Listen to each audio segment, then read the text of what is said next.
दोस्तों, यह स्टोरी उन लोगों के लिए है जिनके कई बार सपने टूट जाते हैं। उन्हें वापसी कैसे करनी है, कमबैक कैसे करना है और नए सपने देखकर उन्हें पूरा कैसे करना है, इसी से संबंधित आज मैं आपके लिए एक मोटिवेशनल स्टोरी लेकर आई हूँ, जिसे सुनकर आप में भी अपने नए देखे हुए सपनों को पूरा करने की दृढ़ता बढ़ेगी। यह कहानी अमेरिका के रहने वाले 10 वर्षीय युवक की है, जिसे फुटबॉल बहुत पसंद था। उसने अपने माता पिता से कहा कि उसे फुटबॉल खेलना है और एक अच्छा गोलकीपर बनना है, क्योंकि उस बच्चे को फुटबॉल बहुत पसंद था और वह एक प्रसिद्ध गोलकीपर बनना चाहता था।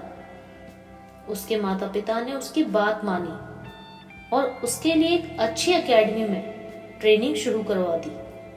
एकेडमी में वह युवक कोच के पास जाने लगा और ट्रेनिंग लेने लगा। ट्रेनिंग के दौरान उस युवक ने कोच से कहा कि देख लेना आप, मैं एक दिन दुनिया का नंबर 1 गोलकीपर बनूंगा और अमेरिका की सबसे बड़ी टीम के लिए खेलूंगा।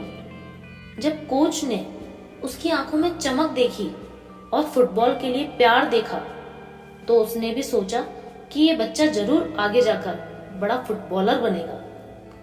कोच ने पूरी शिद्दत के साथ उस बच्चे को फुटबॉल सिखाया। 10 साल तक सख्त मेहनत करने के बाद जब वो युवक 20 साल का हुआ, तो उसके नाम के चर्चे पूरे अमेरिका में होने लगे। लोग उसके खेल के दीवाने हो गए। इसलिए अमेरिका के सबसे फेमस फुटबॉल क्लब ने उसको उनकी ओर से खेलने का ऑफर दिया। फुटबॉल क्लब में ज्वाइन करने से एक दिन पहले वो खिलाड़ी अपने दोस्तों के साथ घूम रहा था और उसकी कार का एक्सीडेंट हो गया। हादसा इतना भयानक था कि कार के परखच्चे उड़ गए। युवक को अस्पताल में भर्ती कराया गया। यहाँ डॉक्टर ने उसके माता पिता को बताया कि अब उनका बेटा कभी भी उठ नहीं सकता और उसकी पीठ के नीचे के हिस्से को पैरालिसिस हो गया है। उसके माता पिता बड़ा दिल करके अपने बेटे के पास गए और उसे समझाते हुए कहा कि अब तुम कभी भी फुटबॉल नहीं खेल सकते, तुम्हारा देखा सपना टूट गया है। उन्होंने उसे दिलासा देते हुए कहा कि कोई बात नहीं, हम तुम्हारे साथ हैं, तुम हौसला नहीं हारना।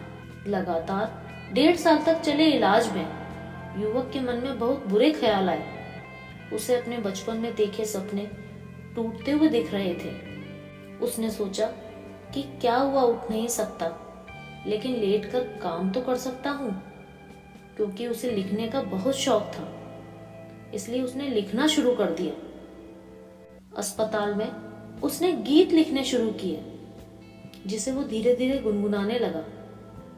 एक तो उसे लिखने का शौक था और आवाज भी अच्छी थी। एक दिन अस्पताल के स्टाफ ने उसे गाने की सलाह दी और उस युवक ने अपनी लिखी हुई पहली एल्बम रिलीज की, जिसे लोगों द्वारा बहुत सुना गया। उसके बाद से युवक ने कभी भी पीछे मुड़कर नहीं देखा और उसकी करीब 50,000 एल्बम मार्केट में है। इनका नाम है जूलियो इग्लेसियास, जो स्पेन के सबसे फेमस सिंगर और रैपर हैं। इसलिए दोस्तों, कभी भी हार नहीं माननी चाहिए और लगातार मेहनत करते रहना चाहिए। एक न एक दिन मेहनत का फल जरूर मिलता है। इस कहानी से हमें यह शिक्षा मिलती है, सपने टूटने पर मेहनत नहीं छोड़नी चाहिए और अगर एक रास्ता बंद होता है तो दूसरा रास्ता खोलने का प्रयास करें। Thank you for watching.